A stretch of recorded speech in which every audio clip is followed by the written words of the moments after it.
আকতারা মিন মিআতি মাররা, 100টা মজলিসের বেশিও আমি তার সাথে মজলিসে বসেছি, 100 বারের বেশিও আমি আল্লাহর রাসূলের সাথে বসেছি।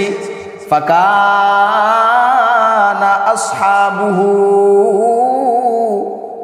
ইয়াতানাশাদুনা আশ-শি'রা ওয়া ইয়াতাযাকারুনা মিন আমরিল জাহিলিয়াহ।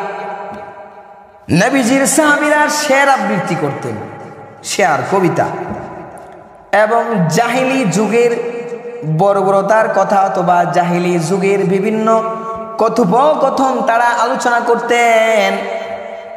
কিন্তু নবীজি সেখানে থাকার পরেও ওহুয়া সাকিতুন, নবীজি চুপচাপ বসে থাকতেন, নবীজি চুপ করে শুনতেন, আর নবীজি চিন্তা করতেন কথা কিভাবে কম বলা যায়, চুপচাপ থাকতেন। সবাই কথা বলে, নবীজি কথা বলে না। যদিও কখনো নবীজির কথা বলার প্রয়োজন হইতো, নবীজি কি করতেন?